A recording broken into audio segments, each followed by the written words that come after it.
ఈరోజు అయిపోతే మనం 12th మంత్ పండుగలను మనం ప్రవేశిస్తాం.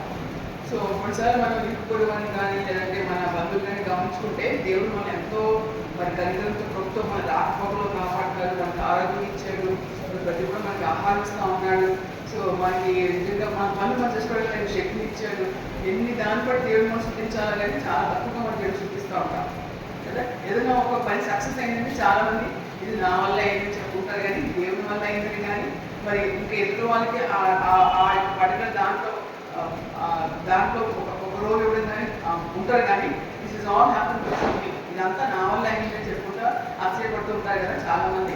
సో ఈ 2 కొరింథీయులు 10వ అధ్యాయం 17-18 వచనం చూద్దామంటే, 2 కొరింథీయులు 10వ అధ్యాయం 17-18 వచనాలు ఇక్కడ ఏముందంటే, అతిశయించువాడు ప్రభువునందే అతిశయింపవలెను.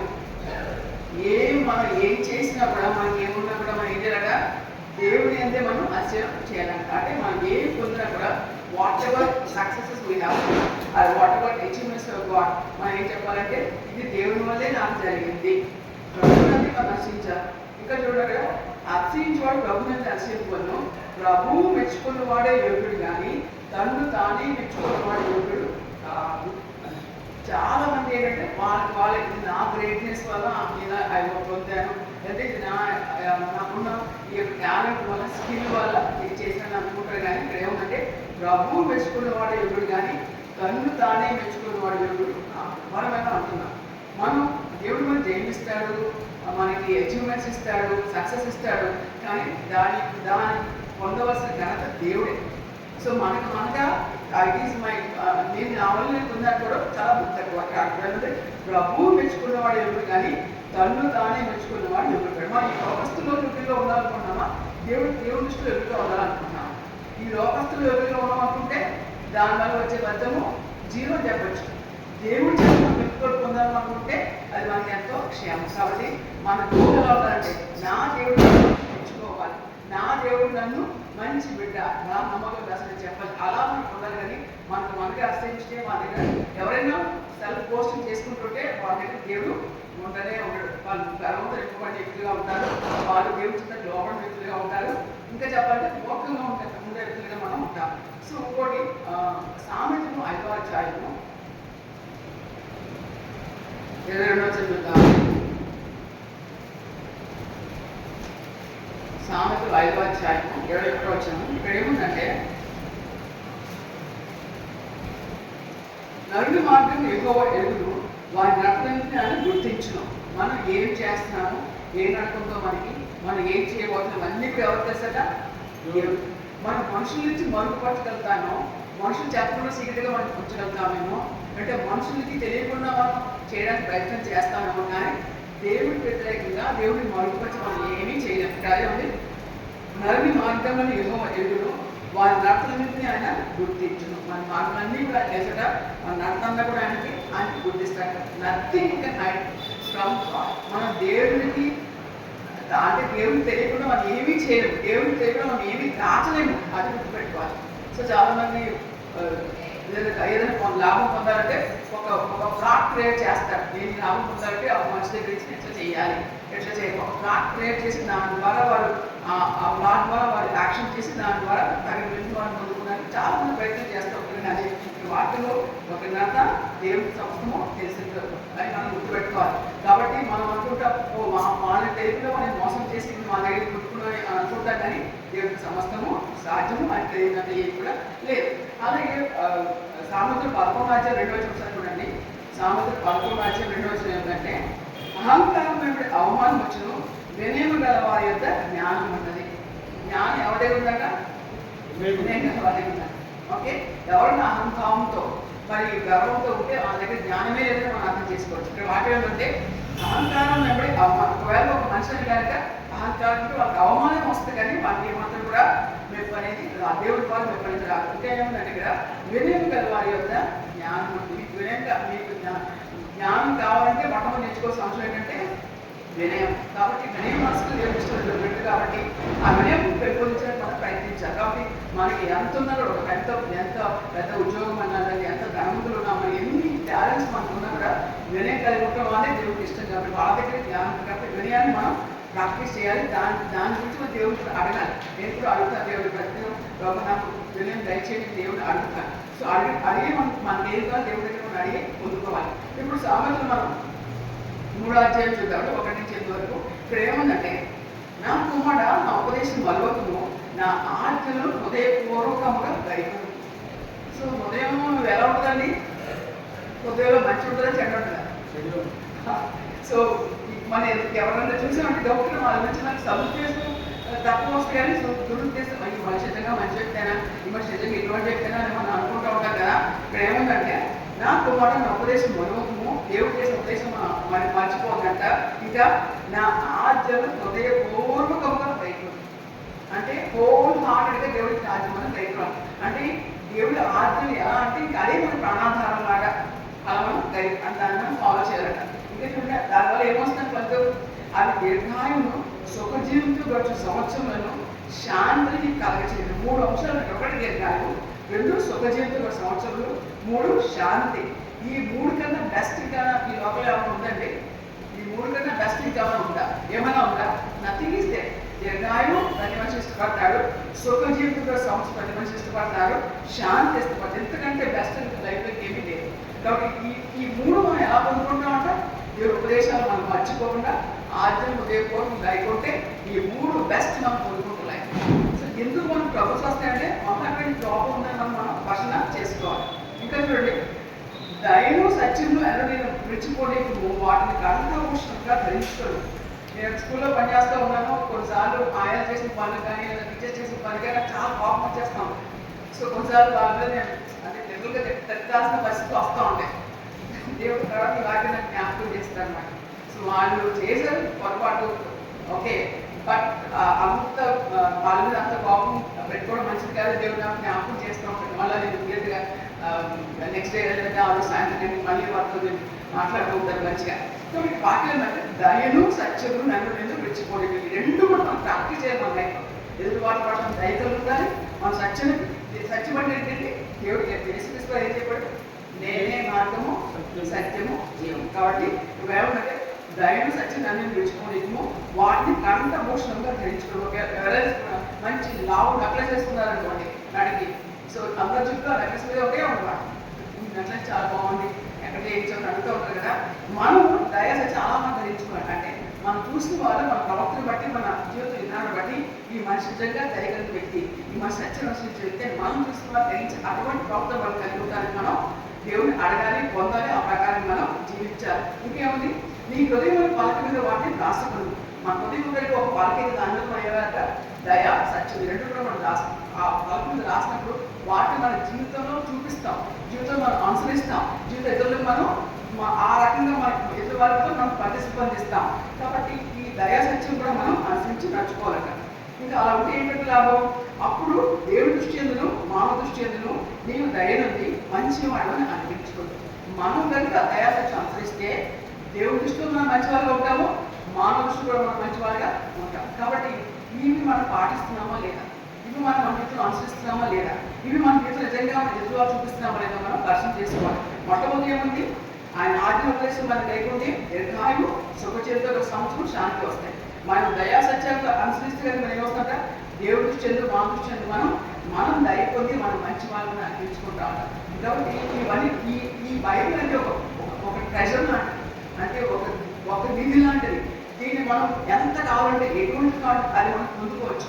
మీకు ఆరోగ్యం కావాలా బైబిల్లో ఆ వార్తలు తెచ్చుకోండి, సంబంధించుకోండి. మీకు ఆశీర్వాదం కావాలి, సంబంధించుకోండి. బిడ్డలు మంచి వాళ్ళు లేదా ఆ బైబిల్లో వాగ్దానం తీసుకుని ఆ బిడ్డల పట్ల ఆ ప్రార్థన చేయండి. తప్పక దేవుడు కార్యం చేస్తాడు. మన దేవుడి దృష్టిని మా దృష్టి మన దైనంది మంచిగా అనిపించుకుందుకు. ఇంకా ఏముంది? 5వ వచనంలో, నీ స్వబుద్ధిని ఆధారం చేసుకునక నీ పూర్ణ హృదయంతో యెహోవా యందు నమ్మకించుకో. చాలా మంది ఏంటంటే, నా హృదయంలో ఏం చెప్తా నేను పాటిస్తాను, నా మనసు ఏం చెప్తా చేస్తాను అంతకంటే చాలా చాలా రాంగ్. ఇక్కడ ఏముందంటే, నీ స్వబుద్ధిని ఆధారం చేసుకుని నీకు బుద్ధి ఉంటుంది, ఆ బుద్ధిని ఆధారం మాత్రం చేసుకోవద్దు, దాని మీద నువ్వు బేస్ అవ్వద్దు. నీకు ఎంతో లాజికల్ థింకింగ్ ఉండొచ్చు, స్టాటిక్స్ తెలిసి ఉండొచ్చు, కానీ అది వద్దు. ఇంకా అన్నాడు, నీ పూర్ణ హృదయంతో యెహోవా యందు నమ్మకం. ఇది నా జీవితం జరుగుతుందా లేదా? అది మానవ రీత్యా చూస్తే చాలా వరకు కొన్ని మనం పొందలేము, అది వాడికి అందదు. కానీ మనం ఏంటంటే, నా దేవుడు నాకు వాగ్దానం వాగ్దానం ఇచ్చాడు కాబట్టి ఇది ఆ దేవుడు అప్డేట్ చేస్తాడు అని మనం పూర్ణ హృదయంతో ఆయన నమ్మకం వచ్చాలంట. ఎంతమంది వచ్చినా పూర్ణ హృదయంతో ఆయన మనం నమ్ముకుంటున్నాం. చాలా మంది మనుషులు ఏమిటంటే నాకెదరా మరి మన బైబిల్ చూసుకుంటే మరి గిజ్జోని వెళ్ళి ఆ విద్యార్థిని ఓడించమంటే ఏం చెప్తాడు గిజ్జోని దేవుని? నాకు సూచన ప్రభావం అడుగుతాడు కదా, అడుగుతాడు కదా. సో 2 సార్లు సూచన 2 సార్లు దేవుడు అక్కడ అడిగిన సూచన చూపిస్తాడు. చాలా మంది కూడా స్వబుద్ధిని ఆధారం చేసుకుంటారు, కానీ దేవుడి యొక్క మరి ఇచ్చిన వాక్యం పట్ల, ఆయన ఆజ్ఞ పట్ల, అందించినటువంటి ఆ వాక్యాల పట్ల నమ్మకం లేకుండా ఉంటారు. మనం అలా ఉండకూడదు. ఎప్పుడు నమ్మకించము నీ ప్రవర్తన అంతటి ఏంటో ఆయన అధికారం కోరుకోవడము. ఉదయం లెక్కగానే ప్రతి వ్యక్తి మీరు 20 వ్యక్తి అయినా 10 సంవత్సరాల వ్యక్తి అయినా 60 వ్యక్తి అయినా కూడా మనం ఏం చేయాలంటే ప్రభా ఈ దినంలో నా ప్రవర్తన అంతటి ఎందుకు నీకు అధికారాన్ని అప్పచెప్పుకుంటున్నాను. మన ప్రాణాత్మ దేహశైలి దేవుడికి అప్పచెప్పుకోవడం మనకి ఎంతో క్షేమం. వాక్యం అదే ఒకటి. ప్రవర్తన అంతా ఎందుకు ఆయన అధికారంతో ఒప్పుకొను, అప్పుడు ఆయన నీ ప్రవర్తన సాధన చేయాలి. ఎప్పుడైతే మనం దేవుడికి సబ్మిట్ చేసుకుంటామో, ఎప్పుడైతే మనం అప్పచెప్పుకుంటామో, అప్పుడు ఆయన మన ప్రవర్తన సాధన చేస్తూ ఉంటాడు.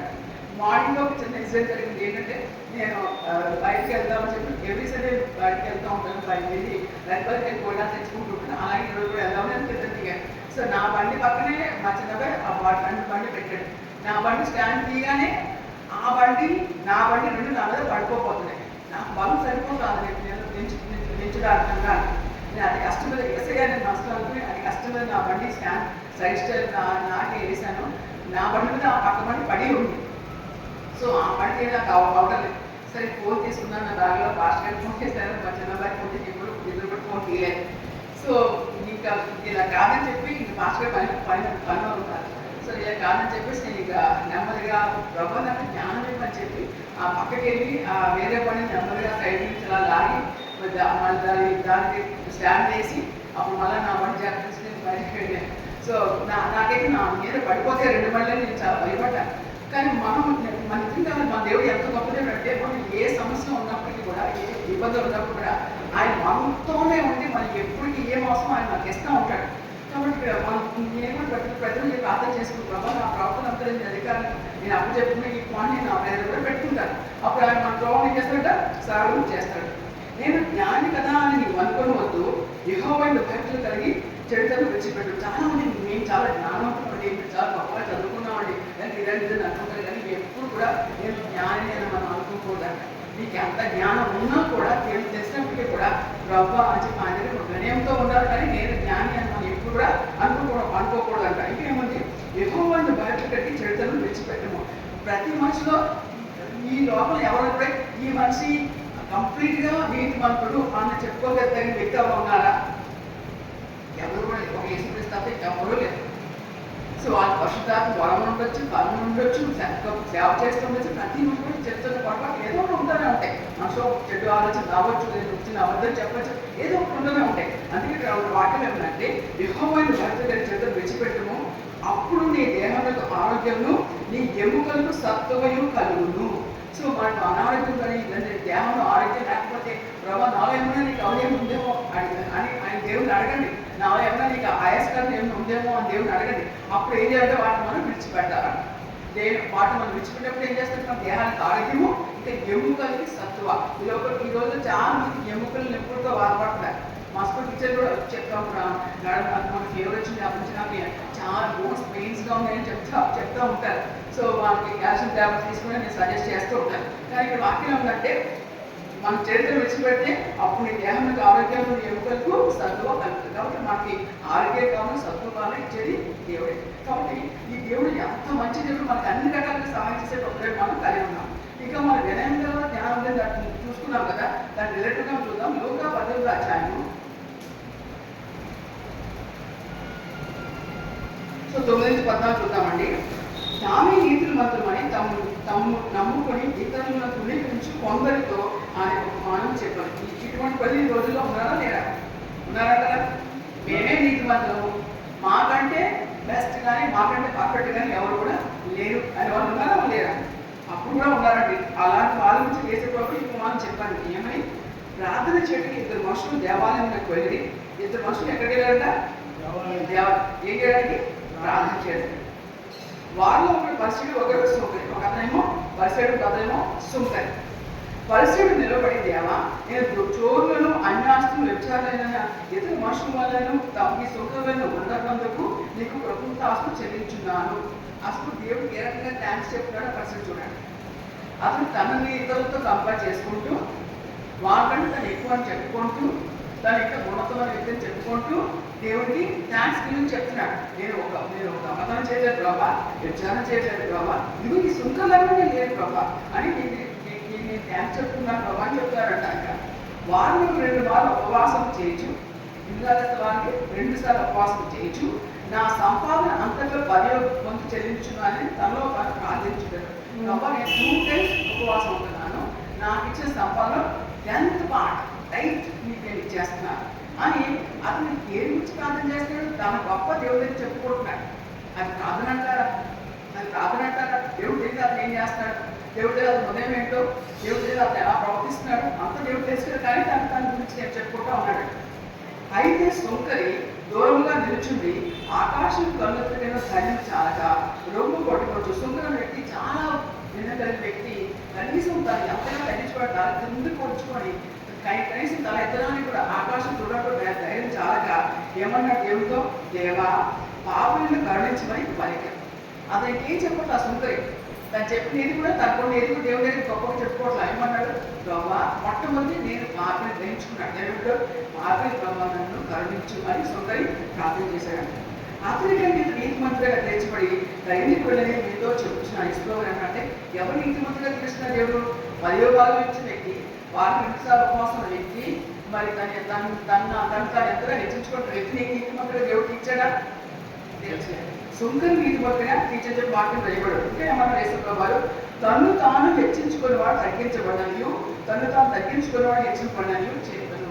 సో ఎవరైతే తమను తాము తగ్గించుకుంటారో దేవుని ఎదురా, దేవుని ఆలయంలో, దేవుని సన్నిధిలో ఎవరు దేవుని తాను తగ్గించుకుంటారో వాళ్ళు హెచ్చించబడరు. ఎవరైతే వాళ్ళని హెచ్చించుకుంటారో వాళ్ళు తగ్గించబడరు. మన దేవుని ఆలయంకి వచ్చామంటే మనం ఎలాంటి ప్రవర్తన కలిగి ఉన్నాం, ఎటువంటి ఉద్దేశం మనం కలిగి ఉన్నాం, మన ప్రవర్తన కానీ మన హృదయాన్ని చాలా జాగ్రత్తగా చూసుకోవాలి. కాబట్టి ఇతరుల పట్ల మన ఆలోచన ఎలా ఉంది, ఇతరుల పట్ల మన ఉద్దేశం ఎలా ఉంది మనం గమనించుకోవాలి. కాబట్టి సుంకర వల్లే మనం ఉన్నామా, గట్టి పరిస్థితుల వల్లే మనం ఉన్నామా, మనం పరిశీలన చేసుకోవాలి. ఇంకా దేవుడు ఎవరి దగ్గర ఉంటాడు? ఈ వాక్యం నాకు ఎంతో ఇష్టమైన వాక్యం. యెషయా 57:15 మీరందరూ ఇది అర్థం పెట్టుకోవడం నేను ఎంతో కోరుకుంటున్నాను. ఇది కొన్ని ఎక్కువ లైన్స్ ఉంటాయి కానీ బట్ ఇట్స్ సో బ్యూటిఫుల్. ఎంతో మంచి వాక్యం. ఇది ఏంటంటే మహాగణుడు, యెషయా 57:15 మహాగణుడు మహోన్నతుడు పరిశుద్ధులు నిత్య నివాసిన వాడు ఈనాడు సెలవించుడు. ఎవరైనా మహాగణుడు మహోన్నతుడు, ఇంకా పరిశుద్ధులు నిత్య నివాసం. సో 4 పదాలు దేవుడి గురించి చెప్పారు.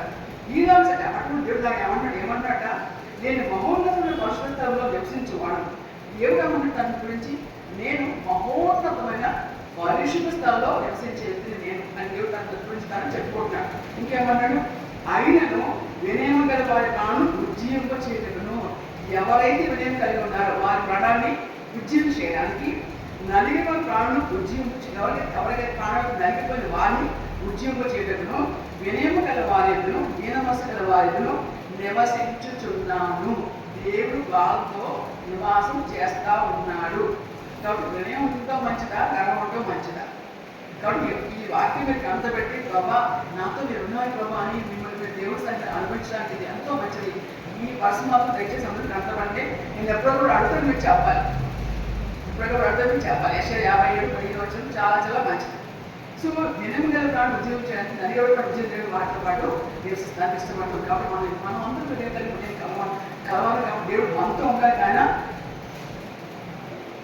ఇష్టపడుతున్నాడు. కాబట్టి ఆయన నివసించడానికి ఆయన ఇష్టపడుతూ ఉన్నాడు. ఇంకా చూడండి, మనం కీర్తన చదివాం కదా, 138వ కీర్తనలో కొన్ని వచనాలు చూసి నేను ముగిస్తాను.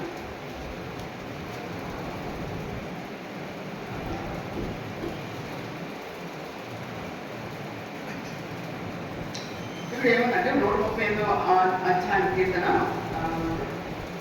3వ వచనంలో, నేను మొదటి దినం నీవు నాకు ఉత్తరం వచ్చింది, నా ప్రాణంలో ప్రాణం కొట్టించడం ధైర్యపరిచింది. మీరు ఎన్నిసార్లు ఈ వాక్యం అనుభవించుకుంటారు మీ యొక్క జీవితంలో? నేనైతే చాలాసార్లు నా హృదయం ఎంతో వేదన జరిగినప్పుడు, బాధ కలిగినప్పుడు, మరి నాకు ఇంకా ఏ మనిషి వల్ల నాకు సాంత్వన రానప్పుడు, ప్రార్థన చేసినప్పుడు దేవుడు నాకు ధైర్యం పుట్టిస్తూ ఉంటాడు. ఇలా ఈ వాక్యం నా జీవితం జరిగింది. చూడండి ఇక్కడ నేను మొదలుపెట్టిన మా కొత్తలో చెప్పి నా ప్రాణం పొందించడానికి ధైర్యపరిచింది. మన ప్రాణానికి ధైర్యం ఇస్తాడు. ఆ దేవుడు ఇచ్చే ఆ అభయం ఎంత గొప్పగా ఉంటుంది. మనుషులు మనకి ఏమో చెప్పినా కూడా మనకు ధైర్యం రాదు, కానీ దేవుడిచ్చే అభయం మనకి ఎంతో ధైర్యం ఇస్తూ ఉంటుంది. కాబట్టి అది మనం నిజంగా సమస్య వచ్చినప్పుడు దేవుడికి వెళ్ళండి, ఆయన ప్రార్థించిన ఆయన గొప్ప సహాయం చేస్తాడు. ఇంకా చూడండి, యెహోవా మూఢాలను నీకు క్షమించిన మాటలని నీ కృతజ్ఞతాస్తులు చెల్లించదును. యెహోవా మహాప్రభావం గలవాడిని, వారు యెహోవా మార్గం గురించి గానము చేసిన. నిజంగా మన దేశంలో ఇటువంటి నాయకులు ఎంత బాగుంటాయి కదా. రాజులందరూ అధికారులు వచ్చి మన దేవుడిని ప్రార్థించి ఆయన చూసి ఆయన కూర్చి గానం చేస్తే ఎంత బాగుంటుందో కదా అనుకుంటా ఉంటాను నేను. బట్ అటువంటి దేవుడు అటువంటి అవకాశం దేవుడు మరి ఎప్పుడు ఇస్తాడో తెలుసుకునే కదా.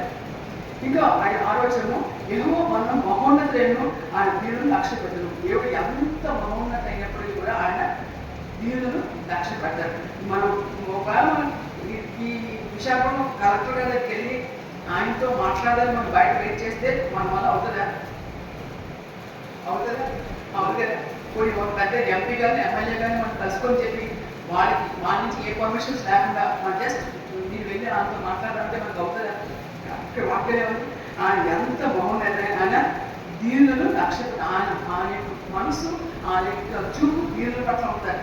దీన్ని లక్ష్య పెట్టడం ఆయన ఊరు నుండి గర్భం బాగుగా ఎవరు గర్వంతో ఉన్నారో దేవుడు తెలిసి, ఎవరు ఎంత ఉన్నారో దేవుడికి తెలుసు. కాబట్టి మనం నిర్ణయం కలిగి ఆ సంగతి మనతో కలిసి ఉండడమే మనకి ఎంతో శ్రేష్టం. నేను ఆపద నుంచి ఇప్పుడు నీవు నన్ను బ్రతికించదు.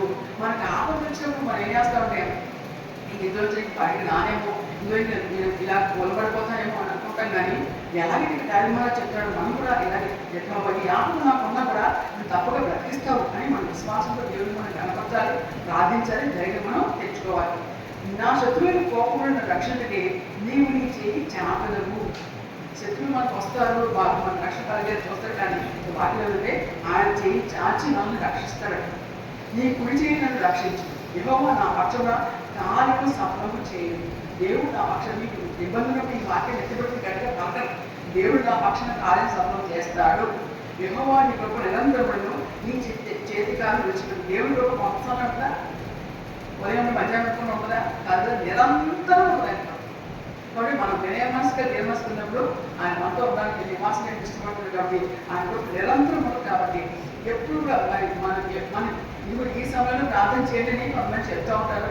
మరి కొంతమంది కూడా ఇంకో మార్నింగ్ ప్రోగ్రాం తాగండి, చాలా బాగా ప్రార్థన ఉంటుందా అని చెప్తూ ఉంటారు. అవకాశం చేసుకోవచ్చు, మంచిదే కాదు. కాకపోతే మన దేవుడు మనకి 24/7 అంటే దినంలో ఎప్పుడు మనం ప్రార్థన చేసినా ఆయన మన ప్రార్థన ఆలకిస్తాడు, మనకు కావాల్సిన సహాయం చేస్తాడు. కాబట్టి ఆయన నిరంతరం ఉంటుంది. కాబట్టి ఆయన హత్తుకున్న జీవితాము, ఆయన ఇష్టపడకుండా మనం నడుచుకుందాము. మరి ఈ సామెతలు 3వ అధ్యాయం 1 మళ్ళా చదవండి. అందులో ఎంతో అంతరార్థం ఉంది. అది మన జీవితంలో ఆపాదించుకోనండి. దాని ద్వారా మనం నడుచుకున్నట్ట దీర్ఘాశ సుఖజీవితం సంవత్సరంలో శాంతి ఇస్తాను ఆయన.